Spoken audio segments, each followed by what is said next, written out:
If you're trying to improve your energy levels, trying to lose weight, or just trying to follow a new fitness regimen, doing any of these lifestyle changes without also addressing your sleep habits is like trying to brush your teeth while also eating Oreos. Today, I'm going to be talking about Sleep Hygiene 101 and my top tips for setting yourself up for successful sleep.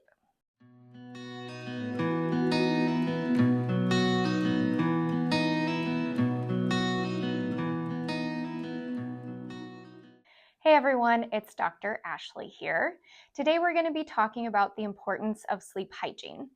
And what sleep hygiene is daily health habits and behaviors that set both your brain and your body up for understanding when it's time to wake up in the morning and time to go to bed at night, so that you can fall asleep more easily, more naturally, and without the use of drugs or substances. Tip number 1.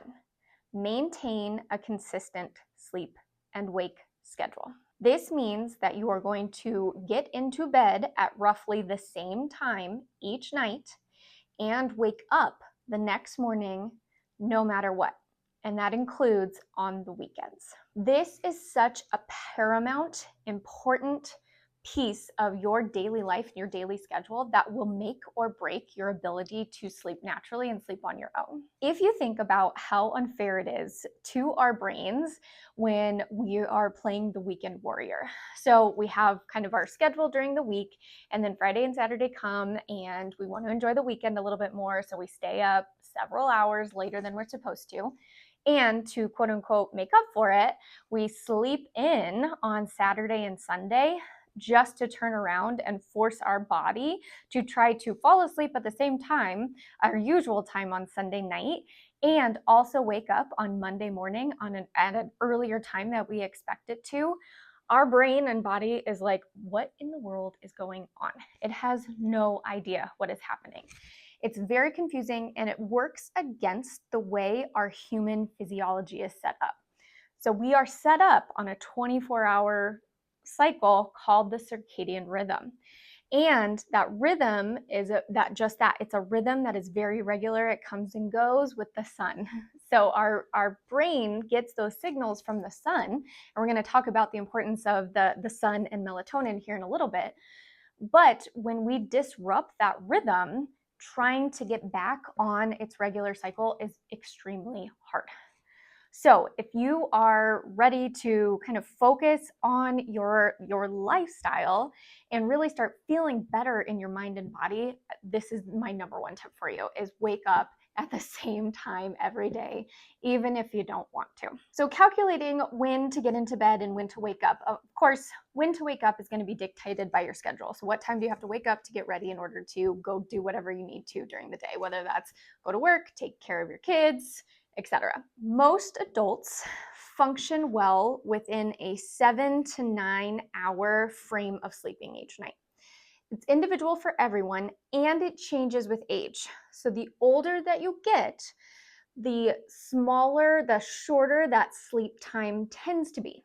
Not the case for everybody, but for most, as they get older, they sleep a little bit less. Most people are able to gauge where they are. They already know what their kind of sweet spot, their sweet sleep number is. So what you need to do is subtract that from your wake time. So if you have to wake up at 6 a.m. and your optimum sleep number of hours is 8, you need to be kind of falling asleep by 10 p.m. I recommend giving yourself a 15 to 30 minute window to get into bed and allow yourself to fall asleep. So your bedtime would be scheduled for 9:30. Of course, that may not always happen, especially, if you have events or things like that on the weekend. And that's okay. But what's most important is that you're still getting up at 6 a.m. That is resetting the cycle, the clock, your internal biological circadian clock. It is setting you up for success each day. So whatever those numbers look like for you, in my example, it was bed by 9:30, asleep by 10, awake by 6 for an 8-hour sleep window, essentially. Just do the math and figure out what's going to work best for you and stick to that. Make adjustments after 1 to 2 weeks, depending on what you learn about yourself and your body. But once you find your schedule, stick to it consistently. your brain and your body will thank you. Number 2, create a consistent bedtime routine or a bedtime ritual. Do all of the things that you need to in order to go to bed, as well as 1 or 2 relaxing activities each night at roughly the same time and in roughly the same order. So this includes everything from brushing your teeth to changing your clothes to washing your face to taking any nighttime medicines or supplements that you take. All of those need to be initiated at roughly the same time and in that same sequence, because your brain thrives on consistency. It thrives on picking up those environmental cues to know what's coming next. So if any of you have raised young children, you will get this. They thrive on that routine, that consistency that sets them up to know what's happening. Your brain acts exactly the same way. So whatever order you choose to do it. So for me, I personally like to wash my face first and then brush my teeth. If you like to do it opposite, go for it. But the important thing is that I know that roughly around 8 to 8:30, I start doing my bedtime ritual. As I mentioned, you want to do the things that you must do in order to get yourself ready for bed. But I would also play around with a couple of different options for helping create kind of a peaceful transition into sleep. That looks different for everybody. For me, it's usually reading a non-stimulating book. So I have found books that were a little too intense and I would be too invested in what was going to happen and I wouldn't sleep well that night. So I reserve those for prior to bedtime reading. And I choose something that I find both interesting but not overly stimulating. So choose what that is for you. Again, mine is reading a book, but that can look different for every person. Other options for a calming transition into sleep would be doing some mindfulness, meditation, maybe a little bit of journaling. And I really like and often recommend to my patients who struggle with anxiety, kind of their mind racing at night because they're thinking about everything that needs to get done the next day. I really like journaling for this one. You just sit there and write down all of your thoughts about what needs to occur the next day. And that allows you to say, okay, brain, I acknowledge what you're worried about. I have written it down. We're not going to forget about it. Now shush and let's go to sleep. So whether it's journaling, reading, meditation, another great one would be some light stretching or gentle yoga, just to get your body and your brain kind of in sleep mode. Number 3, optimize your sleep environment. Our bodies sleep best in a very dark room that is on the cooler side, that has minimal noise distractions, and is very comfortable to us. So let's break that down one by one. When I say cool, I mean on the cooler side. You want to feel a little chilly if you're not out or if you're not under your covers. For me and my family, that usually runs between 65 and 68 degrees. Figure out what that is for you personally, but know that it's so much easier to put an extra blanket on, to put some socks on, to wear some warmer clothes to bed than it is for your body to cool itself off to the optimum temperature so that you can fall asleep naturally. So err on the cooler side over the warmer side as much as possible. Dark. You really want your room to be as dark as possible. When I say dark, the recommendation is if you held your hand out in front of you, you shouldn't be able to see it at this distance. It needs to be that dark inside. So turn off all lights. Invest in some light blocking shades, really make it as dark as possible. Okay, let's talk about noise next. I recommend using a white noise machine. My son uses a Hatch, so we just have a second one, and that's what we use as well in our bedroom. It is wonderful for creating that baseline level of noise that my brain automatically associates with sleep because I have used it so often. Another great option would be to use a ceiling fan or a box fan, something that creates a little bit of noise that you can use every night. It doesn't need to be blowing directly on your face. It just needs to be around, kind of circulating air and creating that sound. What I like about having white noise over no noise is that it can drown out some of those ambient noises around your house. So whether that's your neighbor coming home late, your partner snoring a little bit, the dogs rustling under the bed, something like that. Those are all my ambient noises in my home. But it drowns it out enough that it doesn't register in my brain to arouse me awake. If you are somebody who's like, no way, I need no noise in my life, I would invest in a good set of earplugs that really block out as much noise as possible. Next, a comfortable place. Invest in a mattress and pillow. I know they're super expensive, but you can use them for years at a time, and they improve your quality of sleep and thus the quality of your life so tremendously. Many of the really high-end, good name brands will offer months back money guarantee. So you can test it out for 90 days or so and determine if this is the mattress for you. And I know it's really hard to go lay on a mattress at the showroom and decide if that was going to be something that's working for your body or not. So take the time. I know it's a pain in the butt to kind of go through a bunch of different mattresses just to have to return them, but figure out what works for you and your body, because your body and your brain will love you for it. Another important piece on the comfort of your room is you want to make it both physically and psychologically safe. If you're afraid of someone entering your room to attack you or your home, that is going to prevent you from sleeping soundly. Your brain is automatically going to be on high alert. So invest in some excellent locks, get a dog, get security cameras, put up signs, whatever you need to do to feel physically safe. And you also want to feel psychologically safe. So that goes into making sure that the physical room is safe. But as far as psychologically safe, like, don't go to bed angry with your partner. Usually what I find is my partner sleeps great and I don't.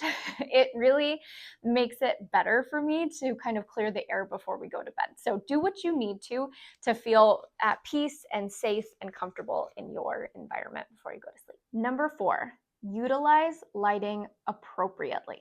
Our circadian rhythm and the rate and timing with which our brains secretes melatonin, which is that hormone that tells us to go to sleep, is intimately related with the sun, with the cycle of the sun. So during the day, when sun is getting into the back of our eyes, into our retina, that signals our melatonin production to drop off so that we can be awake and alert during the day.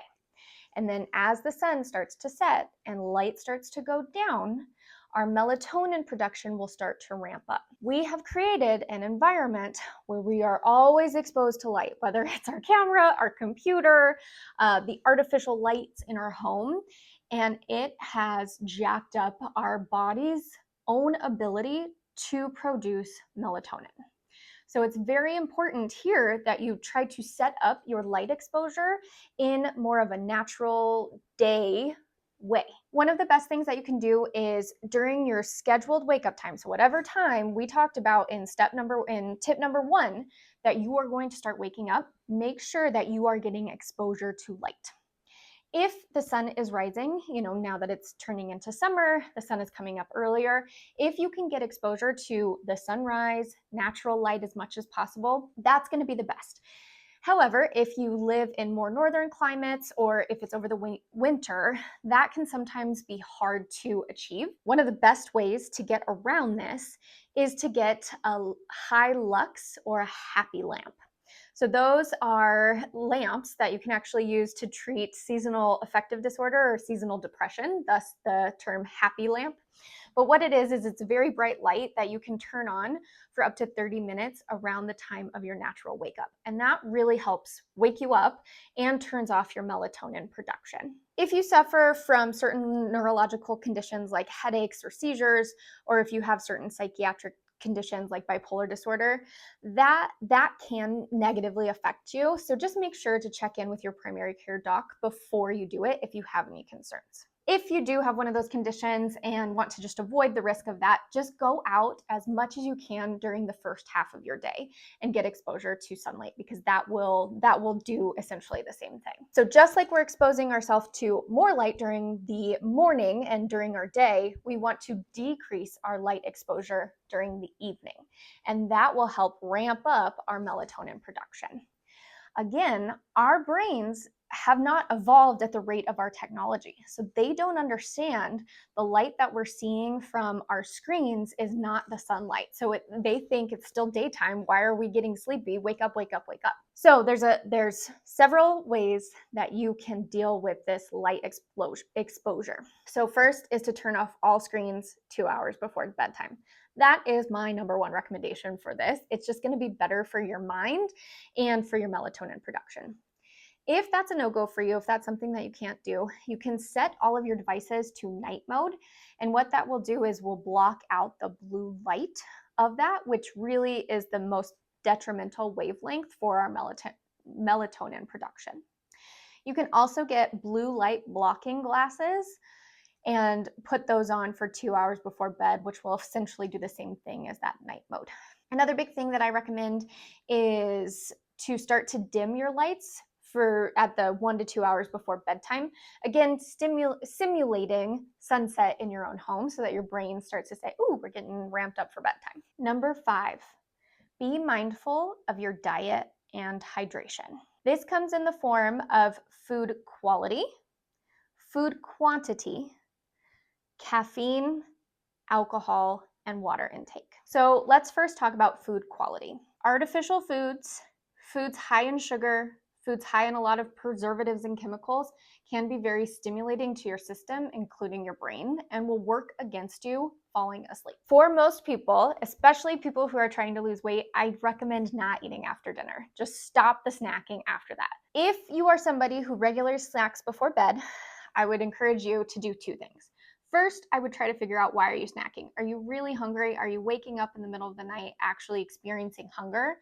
Or are you experiencing emotional hunger? So are you bored? Are you restless? Are you worried about your insomnia and you're not going to be able to fall asleep? What is the reason that you're eating? If it's for true physical hunger, then I do recommend you get a snack, and you want to make sure it is a combination of complex carbohydrates, which means unprocessed carbohydrates, with some fat and protein. So you want to have a very well balanced little snack to sustain your blood sugar levels overnight.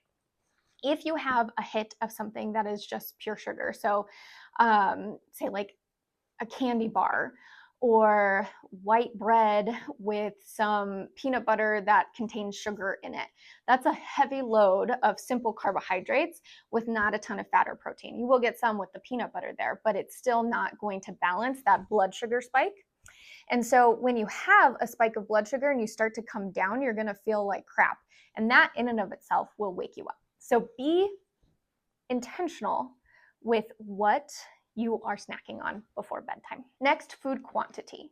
You want to make sure that you are not having a large meal prior to bedtime. I recommend finishing your dinner at least 2 hours before bedtime to try to avoid that heavy food bolus sitting in your stomach, causing discomfort. It can cause physical bloating. It can also cause acid reflux. All of those things work against your sleep. Next is caffeine. It's a pretty obvious one, but I think a lot of times we have a hard time working around. Really try to stop drinking any sort of caffeine containing drinks, and also watch out for foods like energy bars, things like that, that could possibly contain caffeine in them by 2 p.m. If you're somebody who's sensitive, like me, I have to stop by noon or else I'm going to be up too late at night. Next is alcohol. A lot of people utilize alcohol to help them fall asleep. And it does help you fall asleep because alcohol is a depressant medication. It's a depressant substance, which will help kind of cause drowsiness and relaxation. However, once your body burns off that alcohol, you're going to get a surge of sympathetic or fight or flight nervous system activity, and that is going to wake you up. So if you fall asleep, if you drink you fall asleep well, but you wake up in the middle of the night and can't fall back asleep, I would really consider cutting out alcohol. If you're going to have a drink, do less. So for women, it's going to be 1 beverage. For men, it can be 1 to 2. Have it earlier and with food. So try to drink with dinner and then stop consuming anything else after dinner. And then finally, water. Of course, we need to ensure adequate hydration. Just try to push most of your water to earlier in the day and then just a little bit at night so that you're not having to wake up to pee. Number 6, get regular exercise. Studies have repeatedly shown that if you exercise regularly, your sleep is better. You even get bonus points if you can exercise at roughly the same time every day. Again, we're setting up that normal kind of daily rhythm for your brain to understand, okay, we wake up, we exercise, then we use all of our energy during the day, and at nighttime we fall asleep. It doesn't have to be the morning. The earlier, the better for vigorous exercise. You want to try to avoid vigorous exercise within the 1 to 2 hours. Again, there's a theme here. If there's 1 to 2 hours that you're really setting yourself up for sleep, so get all of the other activity, the eating, the exercise, the stimulating TV and reading, things like that done before the 1 to 2 hours before bedtime. Something that you can do a little bit closer to that bedtime cutoff would be some light stretching or gentle yoga, as we mentioned. Number 7, manage stress and anxiety. If you are someone who is unable to fall asleep or wakes up in the middle of the night with these racing thoughts, this is a game changer for you. There is lots of different ways that you can try to manage that stress level and those anxiety producing thoughts. And you just have to try them out to figure out what works for you. We already mentioned earlier an anxiety journal. So everything that you're stressing out about, just get it down onto paper so that you can acknowledge what the brain is freaking out about and then move on with your night. Other things could be a meditation. Lots of resources for that, whether that be an app, that be a guided meditation on YouTube, you just trying to focus on your breathing. Those are all great ways to practice being in the present moment and not being drawn out to the future and all the things that your brain wants to worry about. Just be in the moment. Some apps that I really love for this, there is the breathing app. It has a free version and just has a timed tone so that you know when to inhale and when to exhale. And you can set your timer for 5, 10, 15, 20 minutes, however long you want to do it for. That is a great way to help focus your brain on the present moment and get into your body and not let the runaway train of anxiety go. Another app that I love is the Calm app. That one is a paid subscription, but they have daily meditations and they also have courses within that go through anxiety, stress, sleep, all of those things. So if you want to kind of sign up, get yourself set up in a meditation space and understand what you're doing, that's a great starting spot. And then you can move on to your own thing after that. One that I have been using currently is the Jon Kabat-Zinn app. Again, it's also paid, but it's on the cheaper end of all of them. And he's got variations of different lengths of meditation, just depending on what you're focusing on. That one also does have several free recordings for you so that you can kind of test out the waters of multiple of these and decide which ones you like the most. Another great practice that you could do if you're stressing out or experiencing anxiety is called progressive muscle relaxation. And what you do with that is systematically go through each muscle group in your body and tense things up for several breaths and then actively relax things for several breaths. Again, it is taking you out of the future and bringing you to the present, focusing on your breathing, your body, things like that. Lots of guided progressive muscle relaxation techniques on YouTube. Just kind of go check it out and see which ones work best for you. Another big aspect here that is important to keep in mind is unhelpful thoughts that your brain offers you that work against your sleep. One good example would be, I need to put myself to sleep. I need to go to sleep. We don't go to sleep. If you've ever tried to lay down a toddler for sleep, you cannot force them to sleep. The same works for you, yourself, your brain, and your body. You fall into sleep. You let go into sleep. So it's really more of a passive process than an active process. So when your brain is offering you those things that you have to do something, challenge it. Say, nope, that's not actually what is happening. I need to let go and set myself up for proper sleep. A great one to replace that thought with is giving my body and brain the proper conditions will allow it to fall asleep. So that takes away the need for you to do anything actively. Another one is I need a certain amount of sleep to function tomorrow. That one works against you because your brain is automatically trying to do those calculations of like, okay, well, now it's 1, so I'm only going to get 5 hours of sleep. I'm going to feel like crap tomorrow. And then you're up, and automatically it's 2 a.m., so I'm only going to get 4 hours of sleep. That means it's going to really be bad tomorrow. That is just setting your brain up for all of these anxiety runaway thoughts. Another one that you could replace it with would be, I can function for short periods on very short amount of sleep. Humans have repeatedly been able to do this. This was part of our evolution. If we were attacked as a tribe in the middle of the night and only got 1 or 2 hours, our body was very, very capable of overcoming that lack of sleep to ensure our survival. Periods of sleeplessness are okay. We don't want them to go on forever, but short periods, 1 night or 2, isn't going to be the end of the world. So give yourself some slack, just trust in your body's ability to adapt and to handle that stress, and then restart the next night. Number 8, limit napping.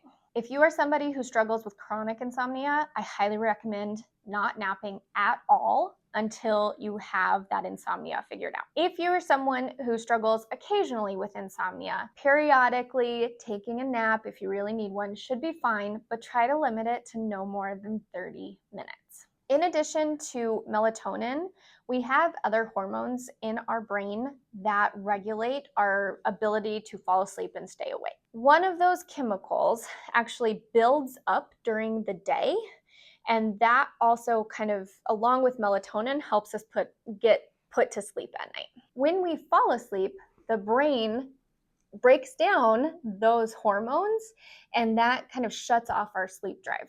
So if you're napping in the middle of the day, those hormones, that balance might get thrown off, so that it makes it much harder for you to sleep when it is bedtime. So just rule of thumb, if you can avoid it, just don't nap, and then work with your body if you are somebody who does like to take an occasional nap. Number 9, use your bed for sleep and sex only. You should not be doing other things in bed, like working, eating, watching TV, reading. None of those things. You want your brain to understand that when you get into bed, you're either going to have sex or you're going to go to sleep. And that, again, is just setting your brain up for success for understanding what is coming next. So if you're somebody who chronically does other things in bed, go get out and do them at your dining room table, do it on your couch, do it anywhere else but in your actual bed. Finally, number 10, if you are not falling asleep after 15 minutes, get out of bed. Again, we are just trying to set your brain up to understand that the bed is only for sleep. So if it's not going to fall asleep, you're going to get out and go do something different. Again, do something non-stimulating. Go get back to reading. Go do a meditation. Go do some gentle stretching or some yoga. Do something until you start to feel sleepy again, and then go get back into bed and try to fall asleep. I see it all the time where people come and are struggling with chronic insomnia. And so I ask them, well, how long are you spending in bed? And they're reporting up to 10 hours a day, but they're only sleeping for 6 hours. So that means that they are spending 4 hours in bed just lying awake, and their brain is starting to associate being in bed with being awake. And that is exactly the opposite of what we want to do. Try to spend as little time in bed just lying awake, ruminating, tossing and turning. If you're not falling asleep, get out, do something relaxing until you are getting sleepy. Alrighty, y'all, that's what I've got for you as far as Sleep Hygiene 101. If you are someone who struggles with inability to lose weight and also not sleeping well, you're struggling with energy, any of those things, head over to my website at Self-Healing Dr. Ashley. That's DrAshleigh.com, and go check out all of the other free resources and offers that I have for you. That's it. Until next time, we'll see you.